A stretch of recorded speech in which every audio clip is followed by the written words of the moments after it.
determination of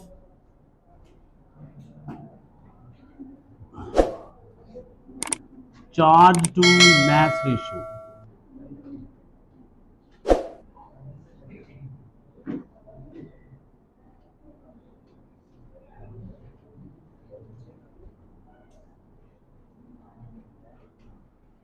J Thomson पहला physicist था जिसने जिसने इलेक्ट्रॉन पर चार्ज फाइंड आउट किया। ना सिर्फ इलेक्ट्रॉन पर चार्ज फाइंड आउट किया बल्कि इससे इलेक्ट्रॉन की पार्टिकल नेचर भी कंफर्म हुई कि इलेक्ट्रॉन्स आर पार्टिकल्स। दूसरी बात एक और है, इसके बरक्स जो इसका बेटा था ना जीपी थॉमसन उसने ये कहा कि इलेक्ट्रॉन इज ए वेव। हम जब 19 चैप्टर पढ़ेंगे ना, बैठ जाइए, हम जब 19 चैप्टर पढ़ेंगे ना उसमें मैं आपको बड़ी डिटेल से ये पढ़ाऊंगा सारा जो डॉन ऑफ मॉडर्न फिजिक्स है, जीपी थॉमसन की, जीपी थॉमसन एक्सपेरिमेंट वहां पढ़ेंगे। इलेक्ट्रॉन वेव है या पार्टिकल है ये भी सारा वहां पढ़ेंगे, और कब इलेक्ट्रॉन वेव है कब इलेक्ट्रॉन पार्टिकल है ये सारी डिटेल वहां पे लिखी हुई है। लेकिन बताने का मकसद ये है कि जे थॉमसन वो पहला बंदा था जिसने इलेक्ट्रॉन पर चार्ज दरियाफ्त किया। और याद रखें चार्ज हमेशा पार्टिकल्स पर होता है, वेव पर कोई चार्ज नहीं। वेव्स जो हैं वो सारी की सारी वेव्स मैसलेस होती हैं, सारी की सारी वेव्स चार्जलेस होती हैं। वेव्स के पास दो चीजें होती हैं, वेव्स के पास वेवलेंथ होती है और वेव्स के पास फ्रीक्वेंसी होती है। ये वेव्स की पहचान है। पार्टिकल्स के पास भी दो चीजें होती हैं, पार्टिकल्स का मैस होता है और पार्टिकल्स पर चार्ज होता है। दोबारा सुन लें, वेव्स की पहचान क्या है? वेव्स की वेवलेंथ होती है, वेव्स की फ्रीक्वेंसी होती है। पार्टिकल्स का मैस होता है और पार्टिकल्स पर चार्ज होता है। जो दो चीजें पार्टिकल्स के पास हैं वो वेव्स के पास नहीं होती, जो वेव्स के पास हैं वो पार्टिकल्स के पास नहीं होती। लेकिन लाइट के पास ये दोनों ही हैं, लाइट वेव भी है और लाइट पार्टिकल। लेकिन बैक वक्त ये लाइट वेव पार्टिकल नहीं है, कहीं लाइट वेव है कहीं लाइट पार्टिकल। जब लाइट पार्टिकल बनती है ना तो फिर लाइट पर लाइट का मैस भी होता है, लाइट पर चार्ज भी होता है। लेकिन जब लाइट वेव बनती है ना तो फिर लाइट की only it has the frequency and wavelength. Clear होगी बेटे बात? ये जे थॉमसन ने इलेक्ट्रॉन पर चार्ज फाइंड आउट किया, तो चार्ज पार्टिकल्स पर होता है, इसका मतलब है इलेक्ट्रॉन एक पार्टिकल है। इसका जो बेटा था जीपी थॉमसन उसने इसके 1923 में उलट अपने बाप के उलट एक्सपेरिमेंट किया, उसने इलेक्ट्रॉन को वेव प्रूव कर दिया एक्सपेरिमेंटली। इसको भी नोबेल प्राइज मिला, जे थॉमसन को भी, और जीपी थॉमसन को भी नोबेल प्राइज मिला। वहां से फिर लाइट की डुअल नेचर कंफर्म हुई कि लाइट वेव भी है और लाइट पार्टिकल भी है। Light has dual nature. Chapter number 19 पूरा डिटेल में आप देखेंगे, बड़ा इंटरेस्टिंग चैप्टर है वो सारा यही है लाइट के बारे में, और वो बड़ा इंटरेस्टिंग चैप्टर है। जो बच्चे फिजिक्स में इंटरेस्ट रखते हैं उनको बहुत मजा आएगा जब वो चैप्टर पढ़ेंगे हम। Determination of charge to mass ratio. आप देखें, फर्ज किया ये हमारे पास एक मैग्नेटिक फील्ड है,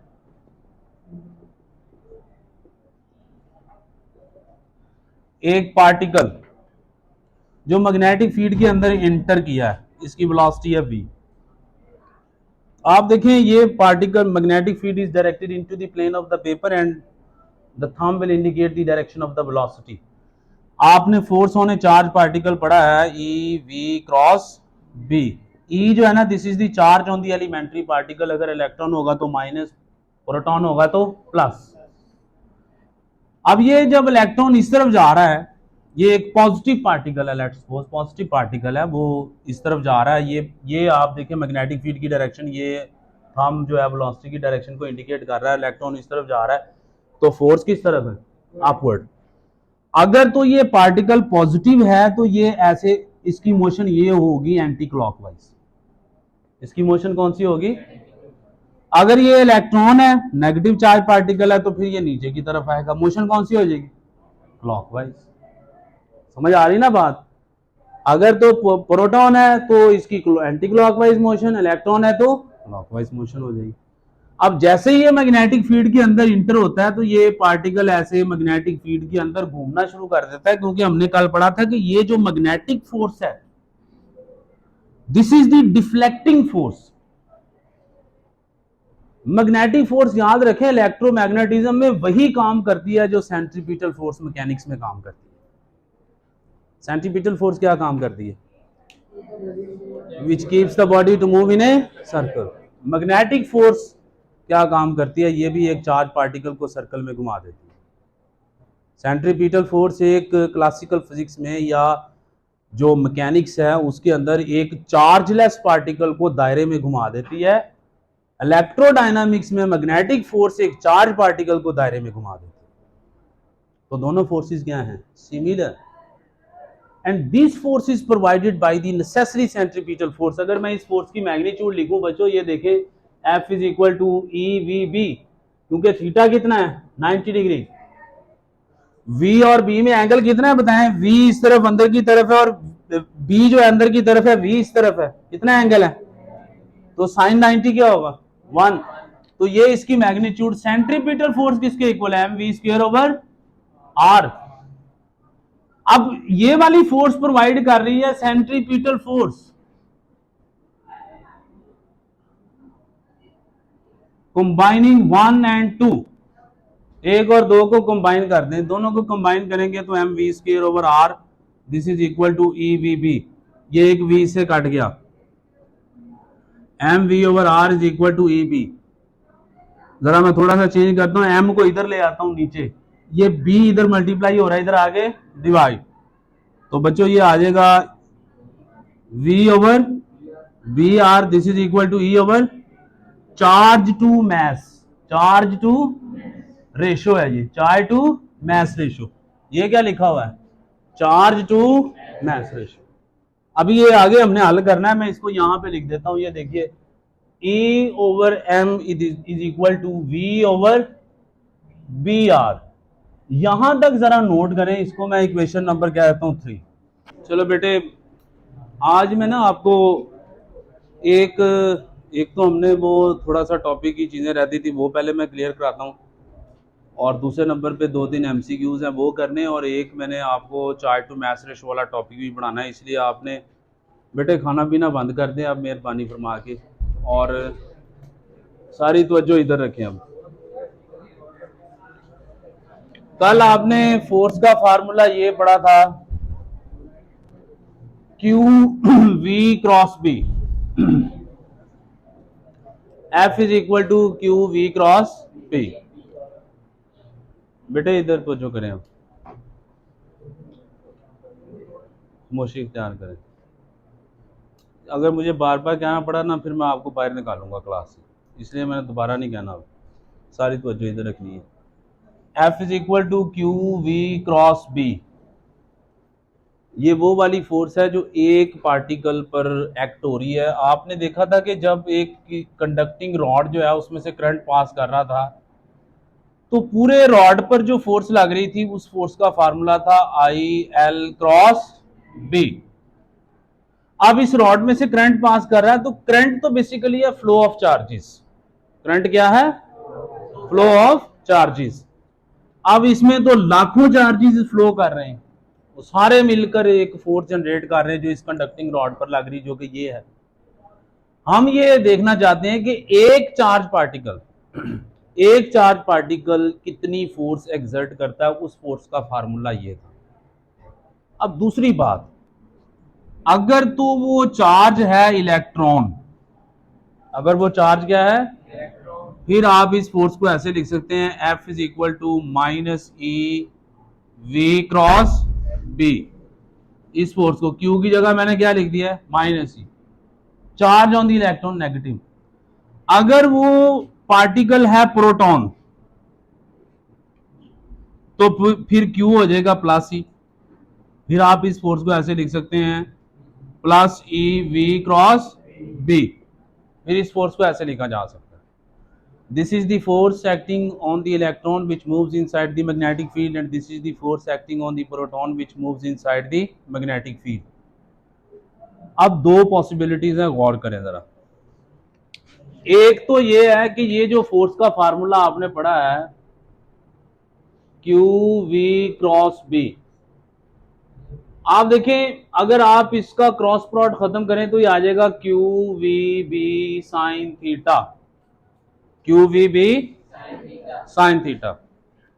अगर v और b आपस में पैरेलल हो, यानी मैग्नेटिक फील्ड भी इस डायरेक्शन में है और वेलोसिटी भी इस डायरेक्शन में, यानी इलेक्ट्रॉन भी इसी डायरेक्शन में फ्लो कर रहा है, मैग्नेटिक फील्ड भी इस डायरेक्शन में है और इलेक्ट्रॉन भी इसी डायरेक्शन में जा रहा है, तो थीटा क्या हो जाएगा 0 डिग्री। जब ये थीटा 0 डिग्री होगा तो फिर ये फोर्स आ जाएगी Q V B sine 0, sine 0 क्या हो जाएगा 0, 0 इंटू समथिंग 0। इसका मतलब है पार्टिकल पर कोई फोर्स एक्ट नहीं करेगा। दूसरी पॉसिबिलिटी यह है कि अगर V और B में एंगल हो 90 डिग्री, आप जरा गौर करें 90 डिग्री कैसे होगा, ये मैग्नेटिक फील्ड है, into the page of the paper एक पार्टिकल इस तरह मूव कर रहा है इधर। अब फोर्स की डायरेक्शन कैसे फाइंड आउट करते हैं, जरा गौर करें। देखिए मैग्नेटिक फील्ड ऐसे है into the plane of the paper, ये पार्टिकल इस तरफ मूव कर रहा है, ये वेलोसिटी की डायरेक्शन। अब जब magnetic field into the page है, पार्टिकल इस डायरेक्शन में मूव कर रहा है, तो फोर्स किस तरफ होगी अपवर्ड। अब जब फोर्स अपवर्ड होगी इसका मतलब ये इलेक्ट्रॉन मूव करते ऊपर की तरफ डिफ्लेक्ट कर देगा। जब आपने क्रॉस प्रोडक्ट पढ़ा था याद है आपको, A cross B this is equal to A B sine theta और एन कैप, आपने कहा था n cap is the unit vector which gives the direction of A cross B. और ए क्रॉस बी की डायरेक्शन आप कैसे find out करते थे, आप अपने दाएं हाथ की उंगलियों को वेक्टर ए से बी की तरफ घुमाते थे। तो बेसिकली जो क्रॉस प्रोडक्ट है ना, ये कर्ल है बेसिकली दो वेक्टर्स का कर्ल है, यानी रोटेशन है बेसिकली, जैसे टार्क है टर्निंग इफेक्ट ऑफ फोर्स। तो torque turning effect of force या क्रॉस प्रोडक्ट ये बेसिकली रोटेशन है। इसका मतलब है जब भी एक पार्टिकल मैग्नेटिक फील्ड के अंदर इंटर होता है तो ये भी तो क्रॉस प्रोडक्ट है V क्रॉस B। तो जब वो मैग्नेटिक फोर्स फील्ड के अंदर इंटर होता है तो मैग्नेटिक फील्ड उसको डिफ्लेक्ट कर देता है। वो ऐसे पार्टिकल स्ट्रेट जा रहा था, इसको डिफ्लेक्ट कर दिया, ये ऊपर चला गया, ये तो पॉजिटिव पार्टिकल है। अगर होता नेगेटिव फिर क्या होना था, नीचे की तरफ आ जाना था। तो इसका मतलब ये हुआ कि magnetic force is a deflecting force. अगर एक पार्टिकल एक इलेक्ट्रॉन ऐसे सीधा जा रहा है, जैसे वो मैग्नेटिक फील्ड के अंदर इंटर होता है तो मैग्नेटिक फील्ड जो है या मैग्नेटिक फोर्स उसको घुमा देती है, वो रोटेट करना शुरू कर देता है। तो magnetic force is a deflecting force, it deviates the straight path of the particle, it does the same work as that of the centripetal force। Centripetal force क्या काम करती है, सेंट्रीपिटल फोर्स क्या काम करती है, सेंट्रीपिटल फोर्स किसी भी पार्टिकल के स्ट्रेट पाथ को डेविएट कर देती है और वो उसको सर्कल में घुमा। तो जो काम मैकेनिक्स में सेंट्रीपिटल फोर्स करती है, वही काम इलेक्ट्रोमैग्नेटिज्म में मैग्नेटिक फोर्स करती है। दो पॉसिबिलिटीज मैंने आपको बता दी, एक और बताता हूं तीसरी पॉसिबिलिटी क्या है।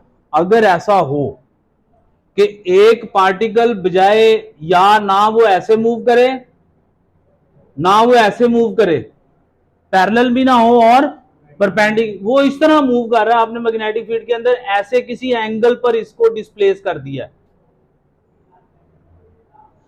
फर्ज किया ये मैग्नेटिक फील्ड की डायरेक्शन V, ये वेलोसिटी की डायरेक्शन V, ये एंगल थीटा।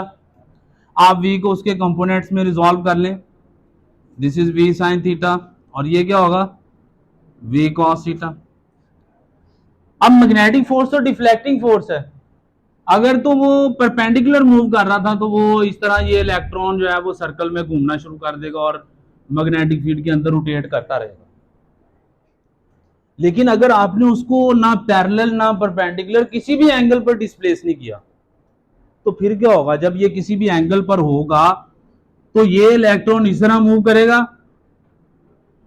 साथ साथ ये आगे की तरफ भी जा रहा होगा और इसकी मोशन कौन सी होगी, सर्कुलर मोशन। इसको कहते हैं helical motion, just like spring. वो एक इलेक्ट्रॉन याद रखें न्यूक्लियस के गिर्द भी ऐसे ही मूव कर रहा होता है। ये न्यूक्लियस है किसी भी एटम का, और जब एक इलेक्ट्रॉन न्यूक्लियस के गिर्द मूव कर रहा है तो वो इसी तरह मूव कर रहा है। तो याद रखें इलेक्ट्रॉन की मोशन न्यूक्लियस के गिर्द रोटेशनल मोशन भी है, ट्रांसलेशनल मोशन भी है और वाइब्रेशनल मोशन भी है। इलेक्ट्रॉन वाइब्रेट भी कर रहा है इस तरह, उसकी डिग्री ऑफ फ्रीडम 3 होती है, ट्रांसलेशनल मोशन, वाइब्रेशनल मोशन और रोटेशनल मोशन। तो ये दो बातें थी जो रह गई। अब इसके बाद है लॉरेंट्ज फोर्स, एक छोटा सा शॉर्ट क्वेश्चन है। ये कल वाले टॉपिक की बातें थी जो रह गई थी। इसके बाद है Lorentz force.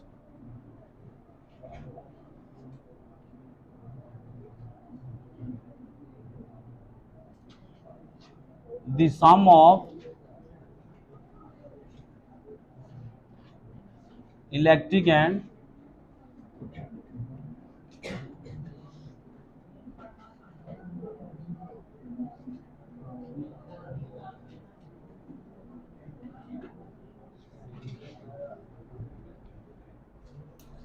the sum of electric and magnetic force is called Lorentz force।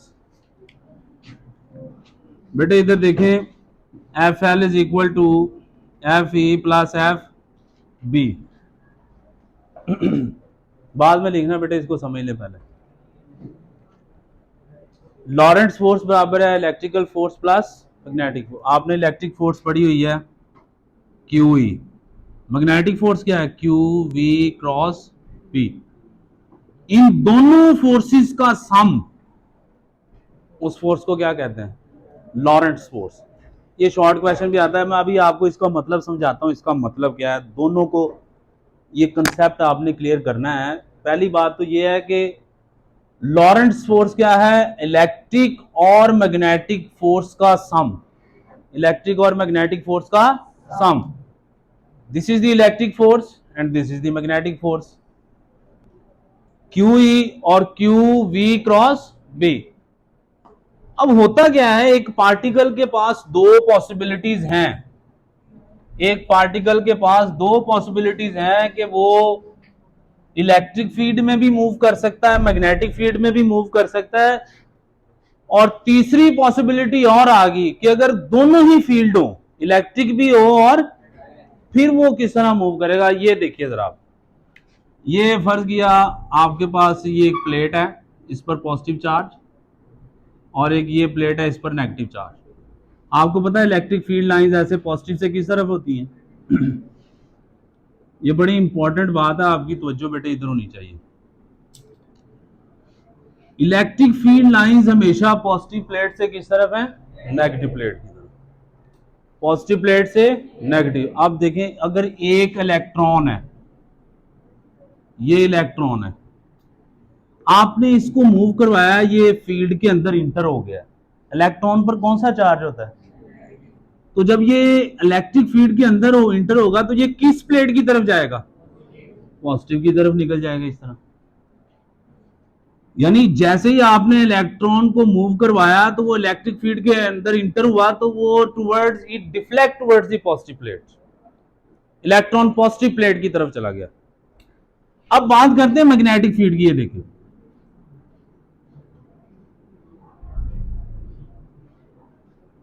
Magnetic field. अब एक पार्टिकल है, ये मैग्नेटिक फील्ड में आप इंटर करते हैं, this is the magnetic field B. यही इलेक्ट्रॉन है, आप इसको मैग्नेटिक फील्ड के अंदर इंटर कर देते हैं। अब जब ये मैग्नेटिक फील्ड के अंदर इंटर होगा तो आपने ये फोर्स पड़ी हुई है minus E we cross B. इधर जरा गौर करें, ये वेलोसिटी की डायरेक्शन है इस तरफ। अब वेलोसिटी इस तरफ है, मैग्नेटिक फील्ड किस तरफ है? Into the plane. तो फोर्स किस तरफ होगी? अपवर्ड। इसका मतलब है अगर ये पार्टिकल है इलेक्ट्रॉन तो ये ऊपर जाएगा, अगर ये पॉजिटिव पार्टिकल है तो ऊपर जा रहा है, और अगर ये पार्टिकल नेगेटिव है तो फिर किस तरफ जाएगा? नीचे की तरफ। इसका मतलब है पॉजिटिव इलेक्ट्रॉन जो है वो ऊपर की तरफ जा रहा है और पॉजिटिव पार्टिकल किस तरफ जा रहा है? नीचे की तरफ। लेकिन अगर मैं इन दोनों को कंबाइन कर दूं, ये देखिए, ये पॉजिटिव प्लेट और ये negative plate, this is the magnetic field. एक पार्टिकल है ये, जरा गौर से देखें, ये पार्टिकल, अब ये अगर इलेक्ट्रॉन है, इलेक्ट्रॉन है तो फिर ये किस तरफ जाएगा, ऊपर की तरफ। अगर पॉजिटिव पार्टिकल है फिर किस तरफ जाएगा, नीचे की तरफ। अब होगा ये, अगर ये इलेक्ट्रॉन है तो it deflects towards the positive plate, और अगर ये पॉजिटिव पार्टिकल है it deflect towards the negative plate. अब जब नेगेटिव प्लेट की, अगर पॉजिटिव पार्टिकल है नेगेटिव प्लेट की तरफ जा रहा है, तो जब नेगेटिव, आप दोनों पार्टिकल्स इमीडिएटली एक ही वक्त में दोनों पार्टिकल्स मैग्नेटिक फील्ड के अंदर इंटर करते हैं, तो एक पार्टिकल पॉजिटिव प्लेट की तरफ मूव कर जाएगा, एक पार्टिकल नेगेटिव। अब एक बात याद रखें, जितने भी पार्टिकल्स किसी भी सतह से या किसी भी मेटल सरफेस से थर्मियोनिक एमिशन के जरिए जो पार्टिकल्स एमिशन करते हैं, उन तमाम पार्टिकल्स की वेलोसिटीज क्या होती हैं, डिफरेंट। इसका मतलब है जितने भी पार्टिकल्स का इजेक्शन यहां से होगा, वो तमाम पार्टिकल जब वेरिएबल स्पीड्स के साथ मूव कर रहे होंगे, जब वो वेरिएबल स्पीड्स के साथ मूव कर रहे होंगे, तो हर पार्टिकल के मूव करने का जो रेडियस है, सर्कल है, वो क्या होगा, डिफरेंट होगा। तो जब ये डिफरेंट होगा, लेकिन एक स्टेज ऐसी आएगी, एक स्टेज ऐसी आएगी जब मैग्नेटिक फोर्स और इलेक्ट्रिक फोर्स दोनों बराबर हो जाएगी, और एक पार्टिकल जितना नीचे की तरफ डिफ्लेक्ट हो रहा होगा उतना ही ऊपर की तरफ, ये दोनों फील्ड्स आपस में एक दूसरे को कैंसिल करेंगे और ये पार्टिकल स्ट्रेट लाइन में मूव कर देगा। और जब ये पार्टिकल स्ट्रेट लाइन में मूव करेगा आगे, आप फिर मैग्नेटिक फील्ड अप्लाई कर दें। आप जब आगे मैग्नेटिक फील्ड अप्लाई करेंगे तो ये मैग्नेटिक फोर्स उसको क्या करेगी, सर्कल में मूव। तो याद रखें, मैग्नेटिक फोर्स जो है वो डिफ्लेक्टिंग फोर्स है। मैग्नेटिक फोर्स कौन सी फोर्स है, मैग्नेटिक फोर्स किसी भी पार्टिकल पर कोई काम नहीं करती। काम कौन सी फोर्स करती है, electrical force. only the work is done by the electrical force, no work is done by the magnetic force. Magnetic force is only the deflecting force, it deviates the straight path of the particle, and the sum of these two forces is called Lorentz force. Note कर लें।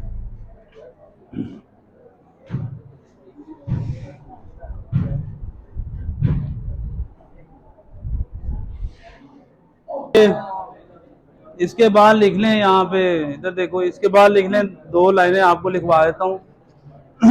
इसके बाद यार सीधा होके बैठो, इसके बाद दो लाइनें लिखें इसकी।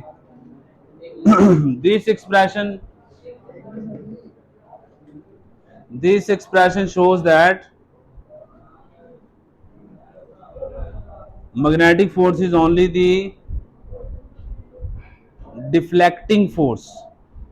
Magnetic force is only the deflecting force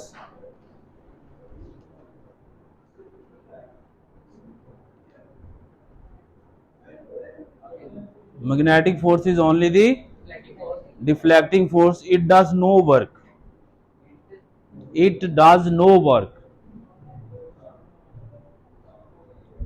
it does no work, only the work is done, only the work is done by the electric force, only the work is done by the electric force.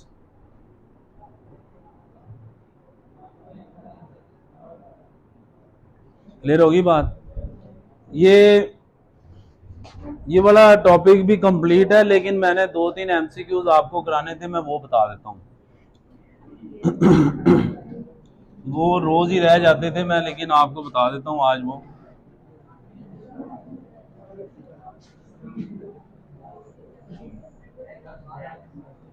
कल से मैंने ना 2-3 लड़कों को अपनी class में नहीं बैठने देना, मैं कल वो उनको क्लास में आते ही निकाल दूंगा, याद रख लें। जो मुंह बंद नहीं ना रखेगा क्लास में, उन्हें जुत्ती मार के क्लास से बाहर कर देना। जितनी भी जरूरी बात होगी ना वो आपने क्लास में नहीं करनी, जितनी भी जरूरी बात है। और फिर ना कहना कि इंग्लिश वाले सर तो कुछ नहीं कहते हैं, लेकिन मैं जुत्ती ला के तुहानू मारना है, याद रखना।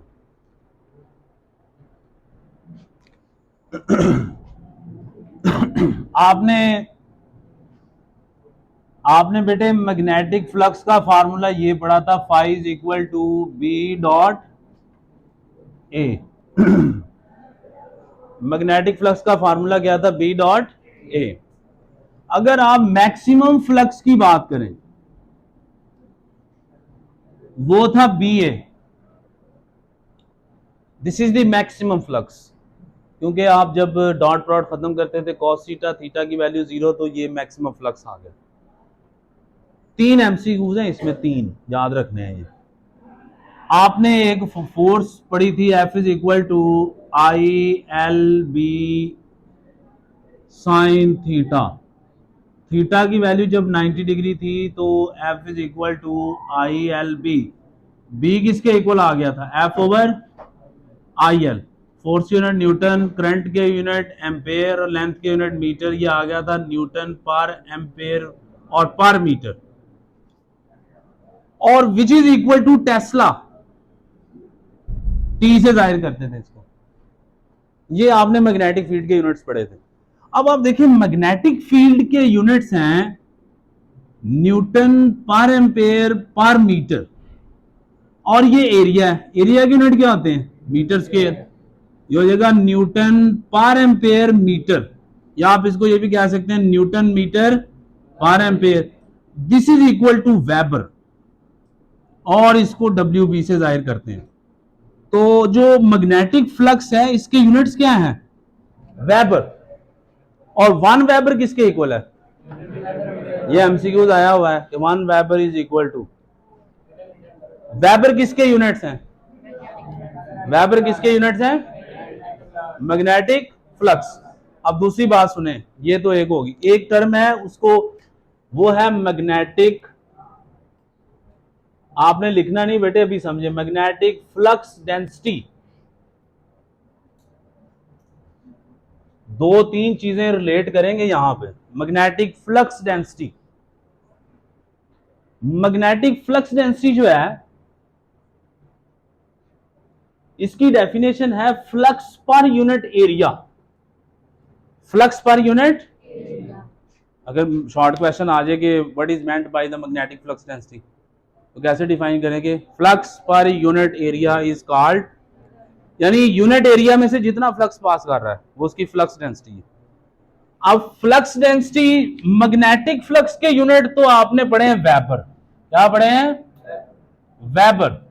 और एरिया के यूनिट क्या होते हैं, मीटर स्क्वायर। और 1 वेबर किसके इक्वल है, न्यूटन मीटर पर एम्पेयर। ये नीचे आ गया मीटर स्क्वायर, ऊपर ले जाएंगे इसको न्यूटन मीटर पर एम्पेयर पर मीटर स्क्वायर। ये हो जाएगा न्यूटन पर एम्पेयर पर मीटर, न्यूटन पर एम्पेयर पर मीटर। ये भी क्या लिखा हुआ है, पर एम्पेयर पर मीटर। मैग्नेटिक फ्लक्स डेंसिटी के यूनिट फिर क्या है, न्यूटन पर एम्पेयर पर मीटर। जरा गौर से सुने, इधर मैग्नेटिक फील्ड के यूनिट है न्यूटन पर एम्पेयर पर मीटर, उधर मैग्नेटिक फ्लक्स डेंसिटी के यूनिट्स भी क्या है। इसका मतलब है अगर मैं आपसे कहूं मैग्नेटिक फील्ड, आइंदा के बाद अगर मैं वर्ड यूज किया करूं मैग्नेटिक फील्ड, या मैं वर्ड यूज किया करूं मैग्नेटिक फ्लक्स डेंसिटी, दोनों का मतलब क्या होगा, सेम। क्यों सेम होगा, दोनों के यूनिट्स क्या हैं। एक बात और, आपने यही फोर्स का formula F is equal to I L B sine theta पढ़ा था, और थीटा 90 डिग्री के लिए, जब थीटा 90 डिग्री था, करंट 1 एम्पेयर था, लेंथ 1 मीटर थी, तो F किसके इक्वल था, B के। और इस फोर्स को आपने कहा था मैग्नेटिक इंडक्शन, आपको डेफिनेशन लिखवाई थी ना ये, इस फोर्स को आपने क्या कहा था, मैग्नेटिक। तो इसका मतलब है अगर मैं 3 वर्ड यूज किया करूं, magnetic induction, magnetic field, magnetic flux density, तीनों का मतलब क्या है, सेम। क्यों सेम है, तीनों के यूनिट्स क्या हैं, सेम। नोट कर लो।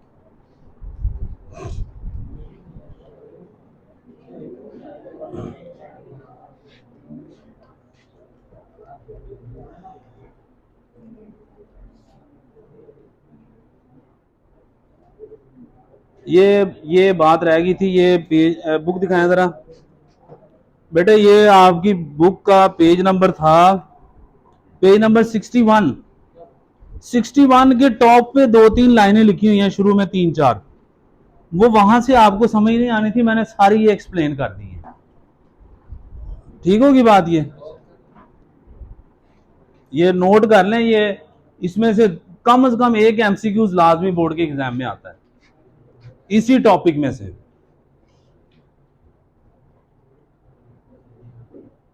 तो अब मैं नेक्स्ट टाइम मैग्नेटिक फील्ड कहूं या फ्लक्स डेंसिटी कहूं या मैग्नेटिक इंडक्शन कहूं, तो इसका मतलब क्या है? सेम। यानी जहां कहीं मैग्नेटिक फील्ड आएगा तो मैं वहां मैग्नेटिक फ्लक्स डेंसिटी भी कह सकता हूं। तो आपको इससे मुराद क्या लेनी होगी? मैग्नेटिक फील्ड ही। अगर मैं मैग्नेटिक इंडक्शन कहता हूं तो फिर भी आपको इससे क्या मुराद लेनी होगी? Magnetic field.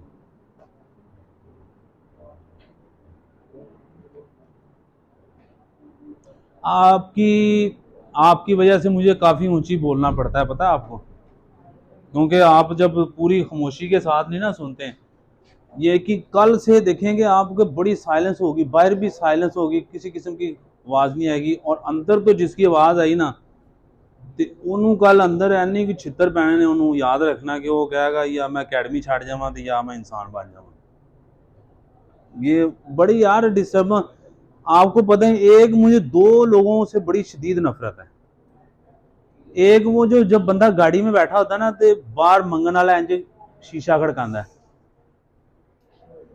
उसको आपने कह दिया भाईजान माफ कर दें, लेकिन वो खड़का रहा है, वो कहता है मैं लैके जाने ने। ये प्रॉब्लम है एक वो, और दूसरा जब टीचर पढ़ा रहे होते हैं और पीछे बैठ के या आगे बैठ के जो अपनी बड़ी ही खास बातें कर रहे होते हैं, ये दोनों जो लोग होते हैं ना, दिल करता है इनको बंदा पकड़ के ना मारी जाए और इनको बताए ना कि इनको मार क्यों पड़ रही है। अगर ये पूछें कि हमें क्यों मार पड़ रही है, इनको फिर मारे बंदा। जब तक ये पूछते रहे कि हमें क्यों मार पड़ रही है, इनको मार पड़ती रहनी चाहिए। इस तरह एक बच्चे को मार पड़ी थी, 10वीं क्लास में पड़ी थी उसको, उस्मान को। उस्मान कह रहा था सर जी मुझे क्यों मार रहे हैं, उन्होंने मार जुबैर यूसुफ ਨੂੰ ਪਈ ਸੀ, जुबैर ਨੂੰ पता नहीं किनू पई सी। वो कहता सी कि सर जी मुझे क्यों मार रहे हैं। जिन्नी देर तक वो पूछता रहा उन्होंने उन्नी देर तक मार पैंदी रही है। जो उन्हें कहा ना सॉरी सर, फिर खत्म होया।